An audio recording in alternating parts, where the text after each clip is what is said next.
जो पूरे जीवन डिविडेंड यानी मुनाफा देता है।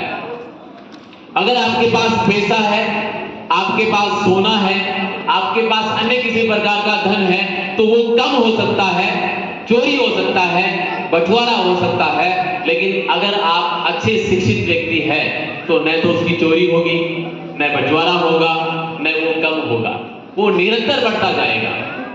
तो शिक्षा को आप इन्वेस्टमेंट के रूप में, निवेश के रूप में समझे कि ये निवेश हो रहा है और इसका परिणाम मुझे पूरे जीवन मिलेगा। शिक्षा प्राप्त करने के लिए सबसे बड़ी बात जो है, हमारे ग्रंथों में जो बात लिखी है उसमें एक बहुत बड़ा उदाहरण है, आप सबने सुना भी होगा। एकलव्य का उदाहरण सबने सुना। एकलव्य जब अपने गुरु द्रोणाचार्य के पास गए कि मुझे धनुर्विद्या सीखनी है, तो द्रोणाचार्य ने उन्हें मना कर दिया। एकलव्य ने एक मिट्टी की मूर्ति बनाई और उस मिट्टी को अपना गुरु मान लिया, द्रोणाचार्य मान लिया और निरंतर अभ्यास किया। शब्द सुनना मेरा, क्या किया? नियमित और निरंतर अभ्यास किया। क्या किया? निरंतर और नियमित अभ्यास। हमें भी क्या करना है? निरंतर और नियमित अभ्यास करना है पढ़ाई का। ये काम एकलव्य ने किया, ये काम माइकल फेल्प्स ने किया, ये काम नीरज चोपड़ा ने किया, ये काम सचिन तेंदुलकर ने किया, ये काम डॉक्टर एपीजे अब्दुल कलाम ने किया। जितने भी इस देश के, इस विश्व के श्रेष्ठ लोग हुए हैं, उन्होंने दो ही काम किए हैं कि अपने काम को उन्होंने निरंतरता दी है, नियमितता दी है और दुनिया में अपने आप को पहचान दे दी। तो हमें भी क्या करना है? हमें भी क्या करना है? नियमित और निरंतर अध्ययन करना है। क्या करना है? करेंगे? ऊपर वाले करेंगे? अगर ऐसा कर लिया आपने तो 10 वर्ष बाद, 7 वर्ष बाद किसी सड़क पर, किसी कार्यालय में, किसी कार्यक्रम में जब आप आपस में मिलेंगे, सबको सफलता ही नहीं मिलेगी।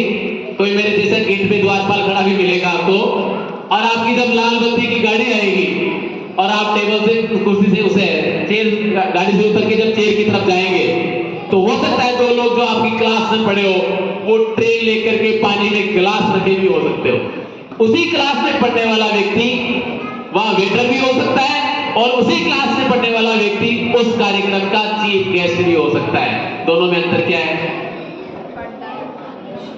दोनों में अंतर यह है, काम दोनों ने एक जैसा ही किया था। एक ने उसी काम को ढंग से किया था और एक ने उसी काम को ठीक से नहीं किया। जिसने अपने काम को ठीक से नहीं किया, उसकी ट्रे में गिलास के पानी है, पानी के गिलास है, और जिसने अपने काम को ठीक से किया, वो उस कार्यक्रम का क्या है? अब आपको तय करना है, अब आपको डिसाइड करना है कि आप उस कार्यक्रम के चीफ बनना चाहते हैं या द्वारपाल। हाँ, ये छोटे वाले समझ रहे मेरी बात। चीफ बनना चाहते हैं ना? तो 2 काम करने पड़ेंगे, एक नियमित और एक निरंतर। समय पाबंदी और हमेशा अपने काम को अगर आपने किया तो निश्चित ही ये सपना साकार हो जाएगा। निश्चित ही आप अच्छे व्यक्तित्व के रूप में ढल जाएंगे। तो मैं उसी उम्मीद के साथ कि आप हम सब के द्वारा बताई गई बातों का अनुसरण करेंगे, मानेंगे, समझेंगे। 2 प्रकार के लोग यहाँ बैठे हैं, 2 प्रकार के लोग यहाँ बैठे हैं, एक बात करने वाले, एक चुपचाप वाले।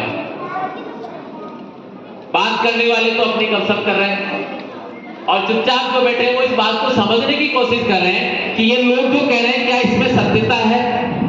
अब आपको मैं एक बात और कहता हूं, यहां जितनी बातें बताई जाती है इनका आप परीक्षण किया करें। जो मेरे शिक्षक साथी बैठे हैं उनसे भी मैंने एक दिन पहले भी कहा था, व्यक्ति का विकास निरंतर चलता है, इसमें आयु मायना नहीं रखती। लेकिन कैसे?